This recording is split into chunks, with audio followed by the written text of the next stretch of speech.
Good afternoon, everybody. Welcome to this seminar all about deployment. The question we're asking today is deployment in the machine learning and indeed the AI process these days the elephant in the room because there's a lot of evidence to suggest it doesn't always happen as we would hope that it would. Just some housekeeping to get us going. The session today is being recorded, so you will get a copy of the recording and you will get a copy of the slides as well. If you'd like us to rerun some of this for colleagues or all of it, then we'd be more than happy to do so. And obviously, any follow-up questions, you can get in touch with us and we'll tell you how to do that at the end. Any questions during the session? The lines are muted, so I can't actually hear you. But please use the chat panel and we'll try and pick up some questions through the call. And if we can't, we'll certainly get back to you afterwards. So just going straight to the main question about deployment. And I'll make the point here that we're talking principally about deployment of machine learning models, which increasingly these days are called traditional AI models. So predictive models, segmentation, sequence analysis, and so on. But a lot of what we talk about today also applies to, the more recent Gen AI modeling, and we'll talk a little bit about that as well. So there is quite a bit of evidence to suggest that deployment doesn't happen a lot of the time. So here are some quotes from Eric Siegel, who's the founder of Predictive Analytics World and Machine Learning World, from a survey that he did that says 43% of data scientists say that 80% or more of the time deployment doesn't work, which sounds pretty bad. And then a quote from a Gartner analyst to say that 85% of data science projects fail. Doesn't necessarily say that that's because of deployment, but what it does ultimately mean is that we don't get to deployment. There's a more recent study which is more into the new world of AI, Gen AI, which tells us that most AI initiatives fail before they get to production, and most proof of concepts, a large proportion, I should say, of proof of concepts don't get to production either. There is some evidence that on the Gen AI side, that deployment perhaps happens more often and more effectively. And there are probably reasons for that. We'll touch on some of those later. In our experience, and that's usually us working with our customers, haven't always succeeded. And we've learned from some of those experiences, which we're going to share with you today. We see more use of platforms. You don't have to have platforms to deploy predictive models, but platforms are now more predominant, and I think that will only help. And we'll talk a little bit later about what the options are in terms of deploying models with or without platforms. A little bit more evidence from a Rexer Analytics survey. And some of you may be aware of Carl Rexer, who's based in the US. He runs a data science survey, which is really interesting. I think it's every 2 years, actually. So I think there's one due up this year. And we can also see from here that a large proportion of models have not been successfully deployed in either existing initiatives, where there's more success, you see there's more green, new initiatives, which of course are more risky because they haven't been done before, and the really risky initiatives where you're trying to build models that perhaps haven't been necessarily done by that many people before, including yourselves. The chances of success are less so. And I think one big point about this is that when we set out to do modeling, especially if it's more revolutionary, let's say, then we do need to work with our colleagues and stakeholders to set the expectation that success can be really valuable, but it may or may not happen. And when we come to engage and work with our partners and customers to do data science, whether that's traditional AI or generative AI, modern AI, we work with the CRISP process. And one of the reasons for that is just as I described, that it's a good way of setting expectations and articulating that there is an element of risk. In many ways, when you start to build models for the first time, it's a bit like research and development. You don't necessarily know whether you're going to succeed or not, but you can obviously make some assessment of whether that's going to happen. So we like to start and use this modeling process. And I'm not going to go through it in great detail, but I'm going to talk about where we start, which is with understanding, as many process models do, around business and research. And what we need to do within that is agree the objectives, really understand what it is we're trying to do. Importantly, set success. So agree what a good outcome would be. And often that's about some level of predictive accuracy. We're talking about a predictive model. But what's really important to do is to start to think about, if we are successful, how are we going to deploy? So once we've got past business and research understanding, there are 4 more steps which get us into building models and seeing how accurate they are before we get to the important step, which is deployment. And it is the whole point of the exercise. So when we come to deploy, what we're doing is we're taking the models that we built and we're putting them into operation in some way or other. Just to make a note that sometimes there is no sort of technical model that gets deployed. Sometimes what we find when we go through the CRISP process is perhaps more strategic insight that we can use in a non-technical way to make organizational changes or changes within business or organizational practice. But most of the time, when we're talking about data science, we are looking to build models that will make future predictions or make future assignments of individuals or entities into segments. It's very easy, though, if we're starting out in the research stage, to forget that we need to figure out and plan for success, or plan for deployment. And deployment can be many different things. We'll talk about simple deployment, which could just be a basic Excel list later. Increasingly, that deployment can be real time. Often it needs to be scheduled. So we need to make predictions every night, every week, sometimes more frequently than that. Often models need to be deployed into operational systems.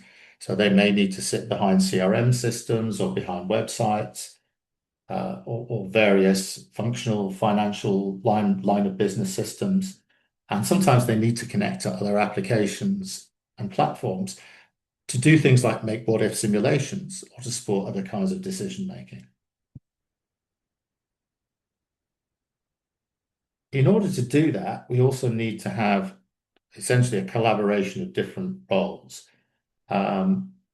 Obviously, the data science role is key in that, because that's the role that builds the models, drives the model building and evaluation, and to some extent is at the core of the process.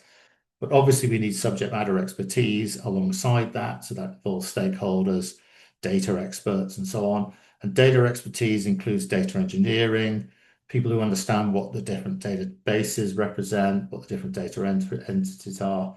But increasingly, the most important role, or a more important role, I should say, in the whole mix is that of technology, is that of IT, especially when it comes to deployment, because the data scientists and some of the data engineers will typically work with the technologists to make sure that the models can be successfully deployed and connected into whatever systems they need to join up to. So that's the theory. So what in practice, or what are the main problems in practice, the main blockers that stop us getting to that point of successful deployment? First of all, the data itself. As we mentioned at the beginning, that this is very much an R&D process.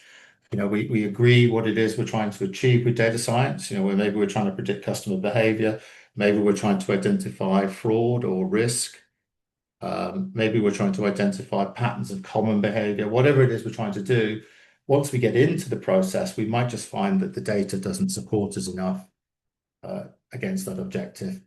It could be about data quality. It could just be about data availability. It might be we can't get to data. It might be that to get to data, it will take a long time and we'll have to work and get permission or get scheduled into processes within the organization, which will take a long time. We have to make an assessment about whether it's really worth that. What's the effort to insight ratio, for example, to get hold of the sales data or the market research data? What will it take, and what do we think we will get back in return? And sometimes we can't get hold of enough data. And sometimes the data that we have just isn't sufficient to build sufficiently accurate predictive models, let's say. And then it's the models themselves. This could be a facet of the data, or we could have data, but there just isn't enough pattern there to build a good enough model. Going back to the CRISP model, the CRISP process model that we just talked about, we like to agree a success criteria with the stakeholders, and that often will be a certain level of accuracy. There are other metrics we can use. We'll talk about that in a little bit more shortly. But it might be that we just don't get there. Or it could be that we haven't built the model well enough. The model is flawed in some way. It could be a technical issue with the way that we build the model. The data, the underlying data itself may be fine, but in our feature engineering, data engineering process, there may be flaws that mean that the model itself isn't very accurate. Unfortunately, some of those flaws may not reveal themselves until we do further testing, until we really make sure that we've put the models through their paces. And in the worst case, we may not realize that until we've deployed the models and the model accuracy isn't that great. So those are, up until now, I guess you could say, whether it's data or whether it's the model building itself, they're technical blockers. A more kind of softer blocker is more about the people side of things, the people who are involved. Let's say the stakeholders. And this can be often about politics, or it can be about understanding of the process, what the process actually means in terms of taking and building predictive models and putting them into the business. And it can often happen. It can often present itself as a blocker when we get to deployment. It can be a blocker earlier in the process when we're perhaps proposing to, add in a model as part of a decision-making process where there is some level of ownership. One example could be in sales. We have salespeople who have their own expertise. They don't necessarily appreciate a model coming along telling them how to do their job, or potentially helping them do their job, depending on how you present it. So what we want is to present the model in a way that it isn't a threat, but it may be perceived as such. And we have to be really cognizant of that, and cognizant of that early on in the process. So when we're doing the business understanding back in the CRISP process early on, not only are we thinking technically about how are we going to use this, but we should also be thinking about, how can we bring those stakeholders involved at whatever level, from end users through to more senior stakeholders. How can we bring them with us and make them part of the process?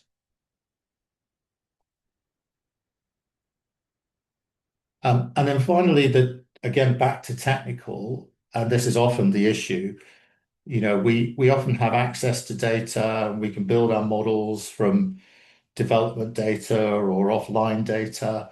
And when we come to deploy, we're in a world of operations. So deployment is where analytics meets operations. And the way that data needs to be governed and handled is much more serious, and it has to be more compliant.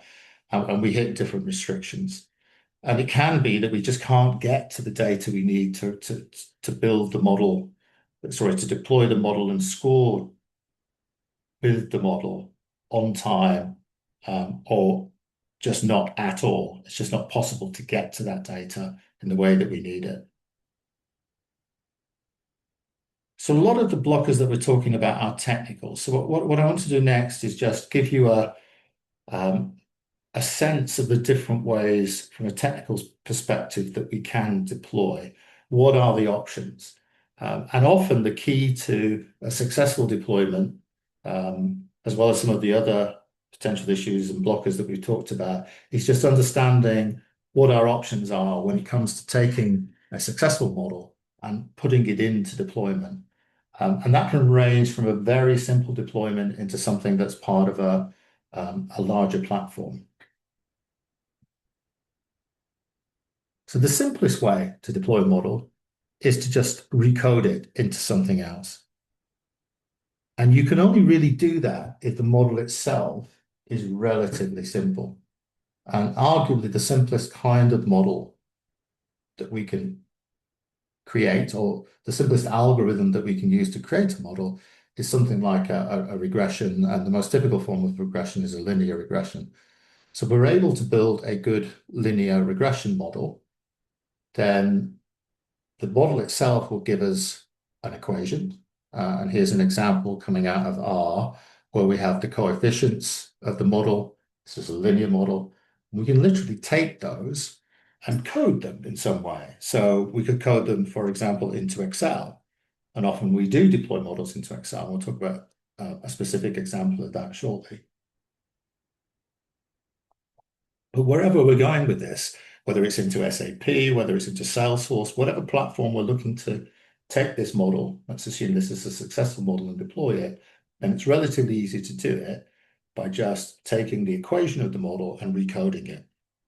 And we can also do this with simple decision tree models, as long as they're not too complex, because decision tree models are essentially sets of rules. They're sets of if-then-else rules, which you could code into Excel or into pretty much any platform that's out there. So that's step one. The easiest way, level one, I should say, the easiest way to deploy a model is to just recode it once we have it. And that actually gives us lots of flexibility. Of course, that's not particularly scalable. And what it relies upon is that the winning model or the good enough model is a relatively simple model, which isn't always the case. The second way we might do this is to take the model from whatever tool we use to produce the model. So here we might be talking about, very often these days, Python or R, or maybe some of the commercial modeling tools, and export it into a format that can be plugged into something else. So it's a more automated way of doing things than just recoding the model as we described in the first type, the first option. So here, for example, is a decision tree. It's a relatively simple decision tree. It's just a set of rules. Arguably, we could recode this into, for example, Excel manually, bearing in mind that whenever we do anything manually, there is the potential for error, there is potential to make mistakes. But what we can do often is export that model as SQL. And SQL, obviously, it's the language of databases. So if we were taking the model into a database, this would be a really good thing to do. And it's a very common way of automating potentially the encapsulation of a model and putting it somewhere else.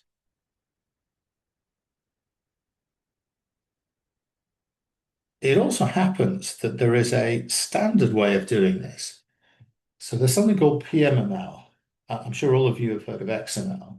So there's something called Predictive Modeling Markup Language, which is a version of XML, which is the accepted standard for taking models out of one tool, for example, out of SAS or SPSS, or maybe out of other open source tools, exporting it and then bringing it into another platform or tool or operational tool that accepts it. But of course, what this relies upon is that wherever we build the model can export PMML, whichever algorithm we use, and wherever we take the model can consume PMML. And there is some of that around. It isn't as perfect as it could be. It isn't a complete open solution for interoperability, but there is some of it around. So it's certainly worth considering depending on the specific use case you find yourself trying to solve. One of the challenges of PMML is that until very recently, it was very good at exporting, some of the more, let me call them sort of traditional models, so some of the more traditional decision trees. More recently, we've moved into a more complex world where the models that often are the best are more complex and harder to encapsulate and encode. So I'm talking about models like, for example, XGBoost. or any gradient boosting model. There's a company called Open Scoring, um, uh, founded by a gentleman called Vilu Russman and his team, and they've developed tools to make PMML work from some of the more complex models and the models that are most likely to be built these days from, for example, Python and Spark. So if you're looking to take models from Python or Spark and implement them in, operational systems, and the models that you end up building are complex gradient boosting models, which they're likely to be these days, then I'd certainly take a look at open scoring as a direction with which to do that.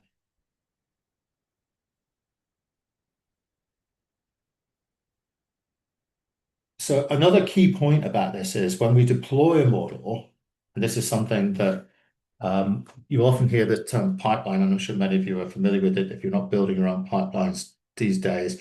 But it's not just about the data science, it's not just about the model itself, it's actually about the data engineering that sits behind the model.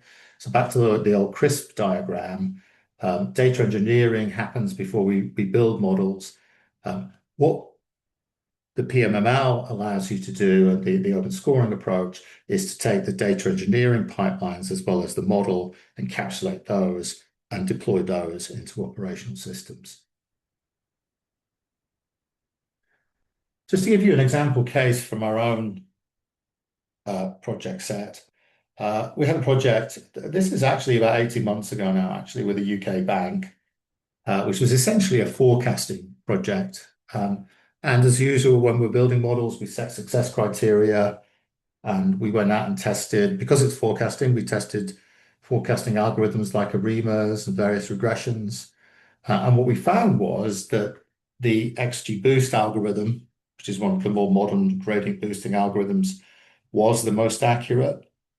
And again, any of you who are doing this already, you probably found something similar, that gradient boosted decision trees, you can't say that, it's a silver bullet and they're always the most accurate, but very often they will be the most accurate.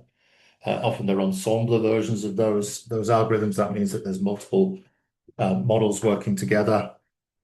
However, when we came to deploy, and this is a good example of us not practicing what we preach.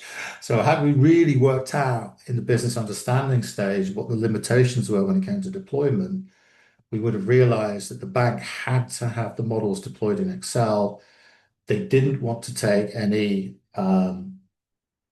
implementations, installations of Python or R along to help with that, and talk about how that works shortly. So we were restricted. We couldn't take the XGBoost and deploy it at that particular time. So in the end, what we ended up deploying was a less accurate model. In the end, it turned out to be accurate enough, and it was a combination of linear regression and factor analysis. So we were using the approach that I just talked about, where we essentially recoded the winning models into Excel. So they became formula within Excel. In practice, the models were, I would say, accurate enough for the business objective. But had we had the ability to deploy XGBoost, then we certainly would have done that. So in the time since we hit this problem, the open scoring team that I just talked about have implemented a mechanism within which you can deploy XGBoost algorithms into Excel. I'll just show you what that looks like, actually.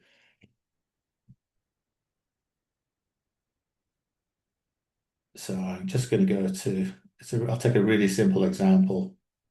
So this is Excel, and those of you who've ever looked at Kaggle or done any sort of data science training may be familiar with this data set.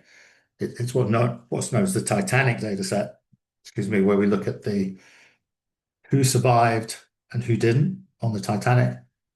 We have a relatively small number of features, their gender, age, were they embarked, what their parchment was, and so on and so forth. So it's quite a familiar data set, and it's quite a good way to illustrate how decision trees work. So here, what we're able to do now is take quite a complex XGBoost algorithm, this is an example with not that many features, but very often XGBoost is dealing with tens, 20s, hundreds of features.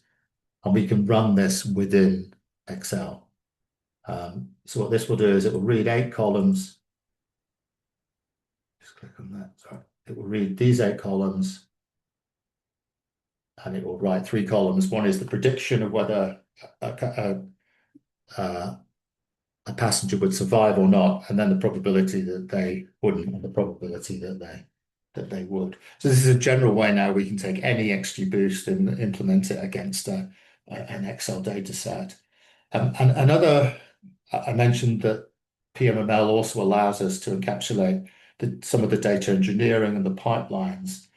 Something else that this tool allows us to do within Excel is validate that the data that we're going to score within Excel fits the template that was really originally used to build the model, so we can validate the input values. So when I try and apply that, first of all, it tells me I didn't select any data, which is my mistake. Let me select data in Excel. And then I try and run it again.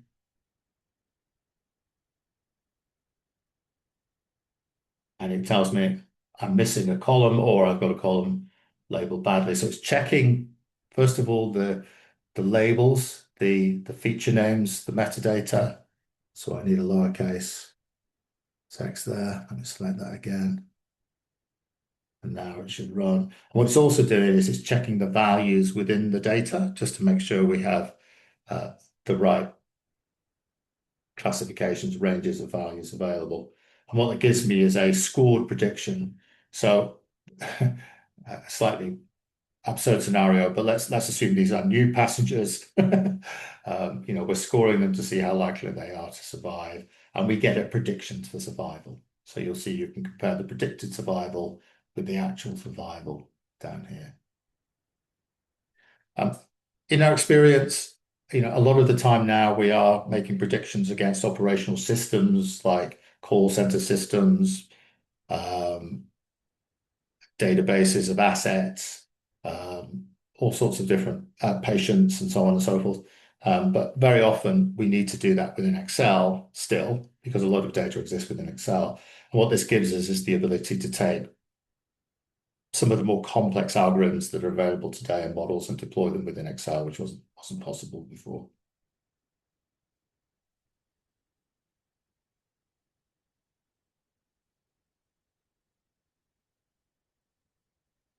So we're sort of going up in terms of deployment complexity. We started off with just recode the model. So just take the equation and plug it into something else.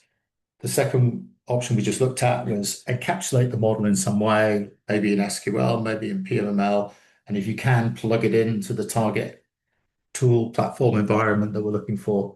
The third way we can do this is actually take the same engine that we used and run the data through that engine from wherever it is we need to make the predictions, wherever it is we need to run the model.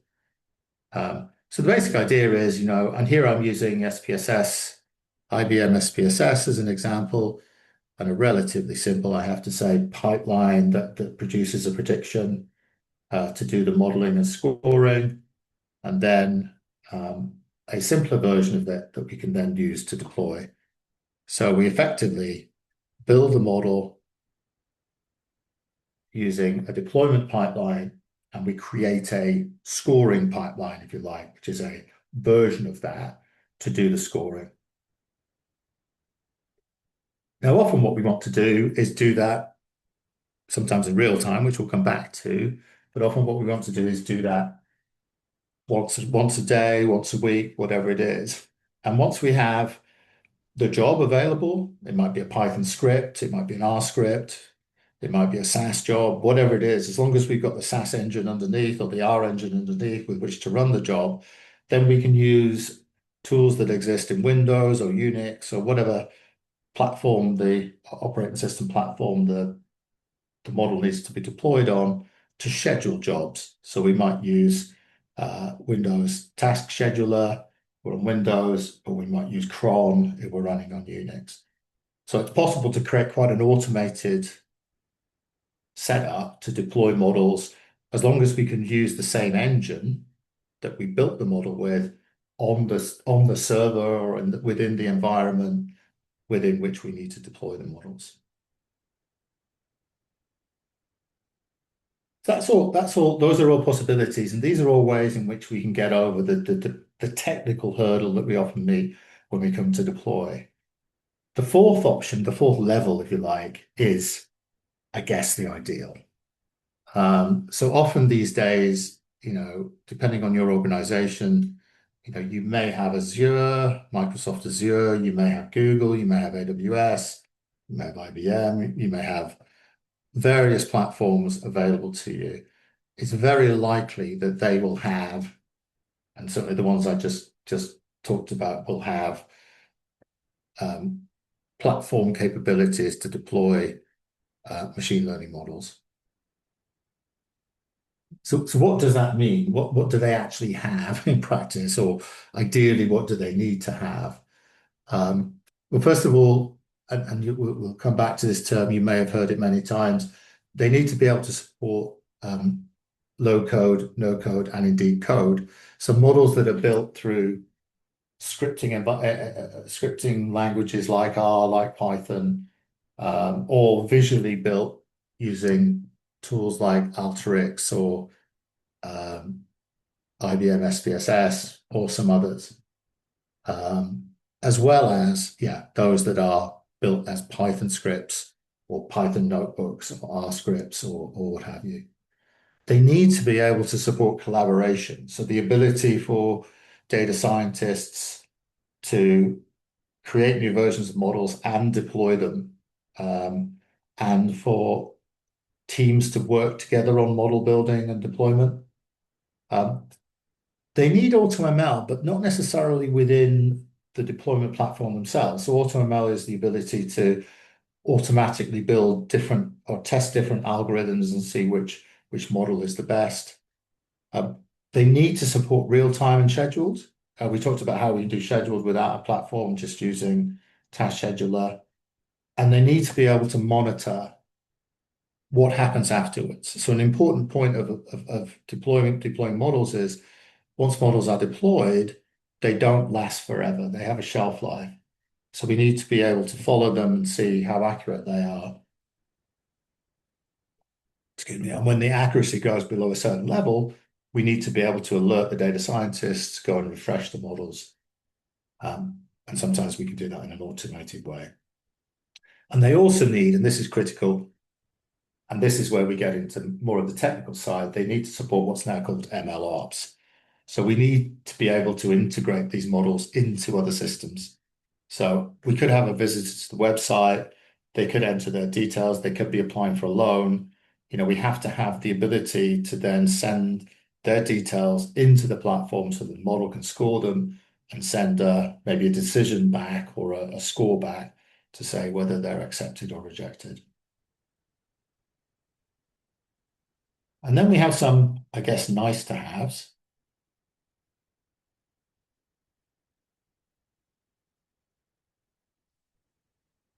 Um, which are things like the ability to do simulation. So what we call sometimes what if analysis. So we can have a model and we can do simulations around that model. So we can say, okay, if we were able to, spend more money on radio advertising, maybe reduce the amount of money we spend on TV advertising, what would that do to our bottom line? Or optimization, which is the ability to look at, what is the best combination of inputs to a particular model that will give us the best outputs, so on. They need to ideally, nice to have, support APIs, and that's part of that whole integration piece. So that an API just means, from another platform, we can send a call, an API call to the model, have the model run, send a little bit of data to it, get some data back, get a prediction back, and so on and so forth. And increasingly helping us understand the model and, of course, support Gen AI, which is the most recent development, as we all know. So just a couple of views of what these platforms actually are, who makes them, and according to some analysts, what are the best ones. So this is Gartner. I'm sure many of you are familiar with Gartner. They assess technology. They're a research company effectively who assess technology across different spaces, different areas. So this is the Gartner Magic Quadrant for data science and machine learning last year. And obviously the top right are the winners at the moment. Excuse me. And interesting, according to Gartner, the best platform for data science deployment is Databricks, which I'm sure many of you are familiar with. Databricks is first and foremost a data platform, but according to Gartner, it helps us do model deployment and data science more effectively. Closely followed by Google, Microsoft, AWS. Dataiku is a very specialized provider of data science and AI platforms, as is DataRobot. IBM, of course, all of you know. So that's Gartner's view. It is to some extent based upon their research criteria. IDC had a slightly different view. So their leaders, Databricks is up there as well, but they've also got SAS and IBM and DataRobot.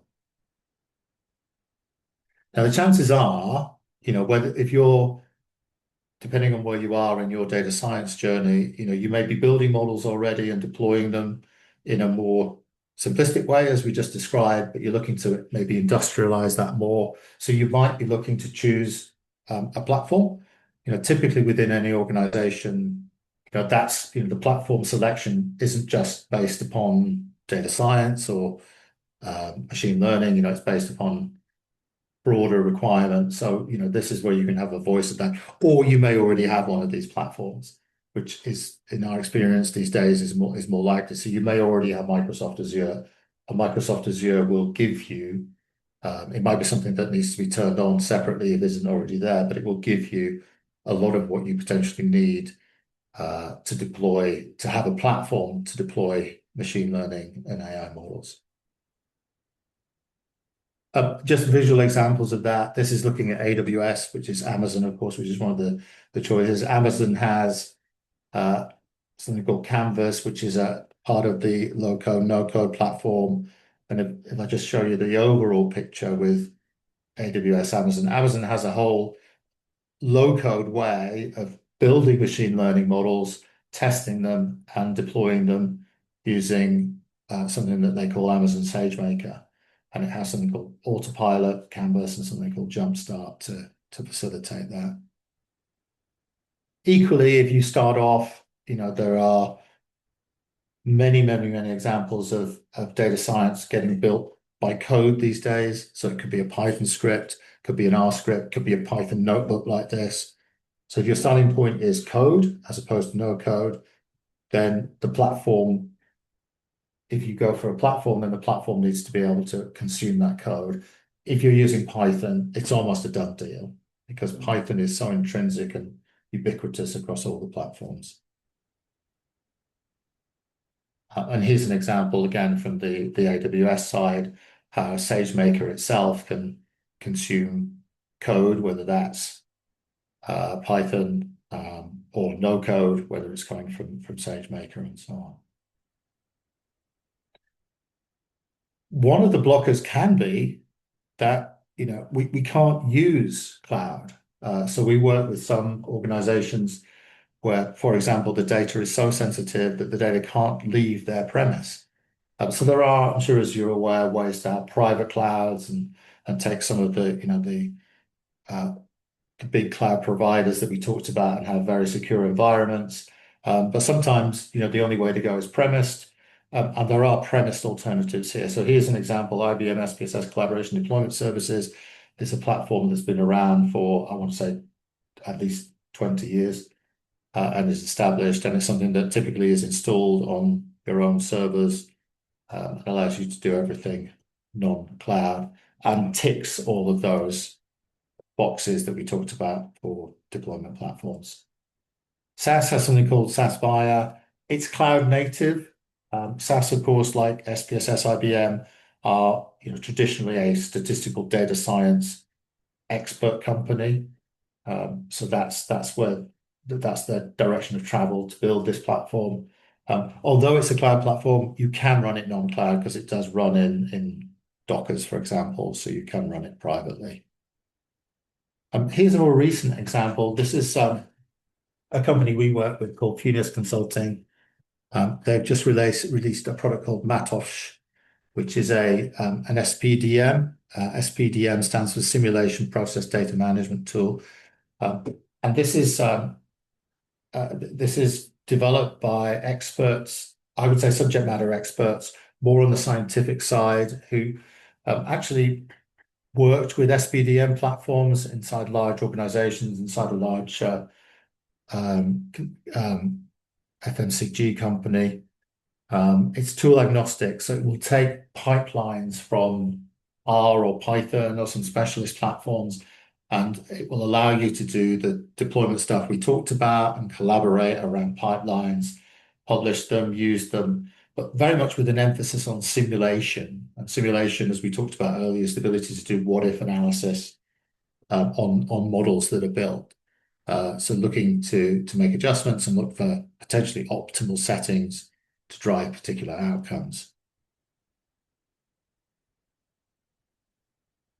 Just to jump onto the Gen AI side of things, and here we're looking at IBM Watson X.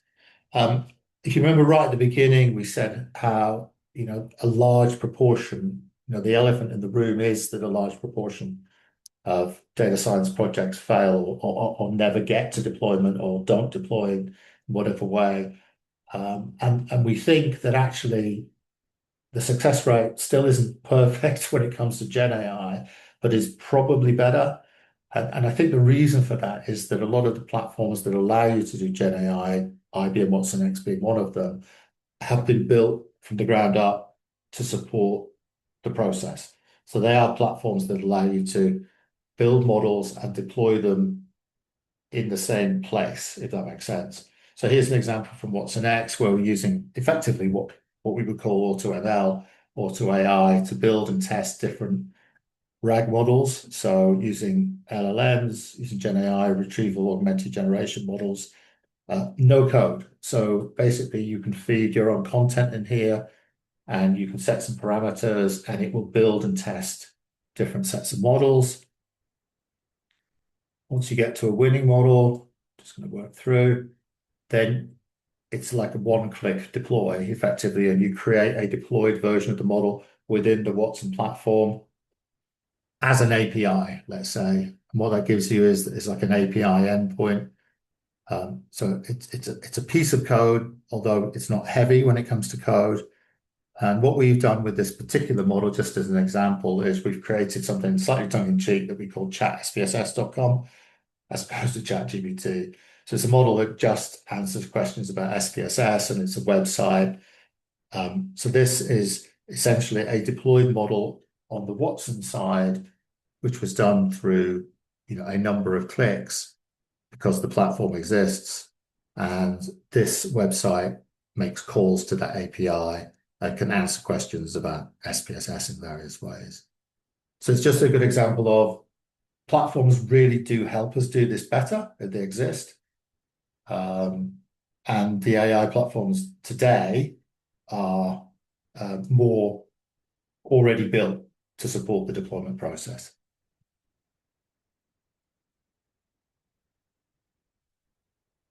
So just to sort of go back to our list of blockers, and some of this we've alluded to already. What are the mitigations when we've got the different types of blocker? In terms of the technical side of things, it's really important because eventually deployment will be a technical step. So it's really important that we solve the technical problem early, or at least evaluate whether the technical outcome is achievable or not. So we need to figure out the technical path. So that means that we should look to talk to technical colleagues earlier rather than later. Data, of course, is data. We can't get away from the broader issues of data quality. All organizations that I'm aware of have these issues to a greater or lesser extent. Very often leads to a data warehouse or a data lake and a data warehouse, or that in and of itself doesn't solve data quality problems, but it starts to help. And then what we need to do is, beyond that, look to build data quality into the process. If you go back to the CRISP process we talked about, it is part of it. Data understanding is a data quality step. So the fact that we have what we think of as a clean data lake or clean data warehouse doesn't necessarily mean it's clean from the perspective of model building. So we have to make sure that data cleaning is built into our process and effectively is a go no go when it comes to the whole project. Then sort of flipping over to the softer stuff, it's really important that we bring stakeholders with us, as well as technical colleagues, just jumping back to what we talked about, and agreeing what a good model looks like. And a lot of that is about translation. It's about explaining models in the language of the business, not necessarily in the language of data science. And without overdoing it, it's important that we keep them involved. As we're building models, we're seeing which direction we're going. Is it looking good? Is it looking bad? That they are part of a review process throughout the whole development life cycle. And in terms of end users, just a different type of stakeholder, really. It could be that the stakeholder is senior. We all know this, and that the main stakeholder who signs up for the project is more senior, and there are others who are going to be effectively the consumers of the model. It's really important as much as possible to have them on side as well. If they're salespeople, for example, we need to make sure that they understand the value of the model, that actually it's not replacing them. Hopefully, it's supporting them. It's helping them with productivity. Very often it's at the end of the day, it's not the model that makes the decisions. It's still the individual. The model is there to support their decision making, to help with the decision making. Obviously, it's a very topical subject in the era of AI. What if the model doesn't work? What if it doesn't hit the accuracy levels that we're talking about? Sometimes, we might decide we're going to compromise. It's not as accurate as we set out to make it, but is it accurate enough to make a difference? So that's a different conversation that we can potentially have with the stakeholders. And if it's not, how do we improve it? Well, often it's about spending more time building models, trying different algorithms. Very often it's just about having more or better data. So some of the data perhaps that we decided wasn't so easy to integrate into the modeling process. It might take longer. Maybe we go back and we consider that. It's often something that makes the difference. It could be just about more creative feature engineering, and so on and so on. But not all models work. I think we just have to, if we go into a data science project thinking this is just going to work, then we might be slightly misguided. So we have to be prepared for the fact that we're not going to be able to model as accurately as we hope to do so. And then there's something about process. If the model seems to work in training, not in deployment, that means we probably didn't evaluate it well enough. That might mean we didn't do peer-to-peer reviews. We just weren't fastidious enough as we went through the process. Sometimes that's just what happens. We build models and then the world changes, or the context into which we deploy the model changes. Hopefully that doesn't happen too often, but it has been known in some famous situations recently, the 2008 crash being a good case in point. So just in summary then, I hope that this presentation in some way helps you understand that, there are different ways to deploy, and you don't have to wait necessarily until, you have a great platform with which to do it. I'm not saying that doesn't help, but, there are ways to deploy models which are more Heath Robinson, dare I say, but will get the job done. So it's worth being aware of those as you start to work through the process. But planning is key. Make sure we've got a good sense of how we're going to deploy and who we need to help us do that deployment. Always set expectations. Always try and get stakeholders on side and communicate with them. bring in the technical colleagues as soon as you can, as early as possible. Always think about automation. The more automated, the less risk there is from the perspective of making mistakes. We don't need platforms to get going with data science. We don't need data lakes to get going. Very often we start with offline examples, and we do often do very simple deployments, but often very valuable deployments. And platforms are not the panacea. They don't solve everything, but if you have one, then great, it will help. And the final point is, it's really about thinking about deployment from the outset. I think I probably said that too much already.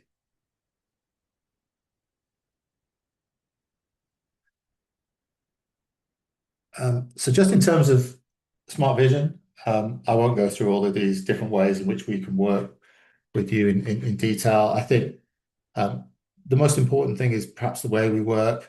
We do offer outsourced services.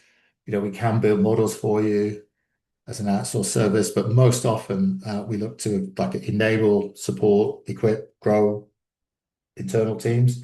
So work with you, and that might mean we would kind of work on a project together to start with.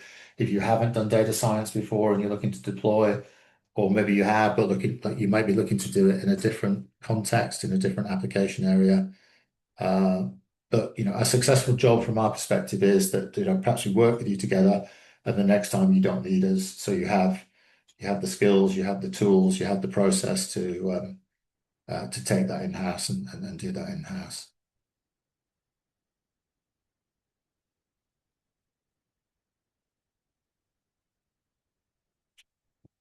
So that's all for me. If any of that was of interest, or you've got any questions, I didn't see any questions coming through the chat channel. Please do get in touch with us. There's an email there. You can contact us through various digital channels, as you can see from this, but please do get in touch.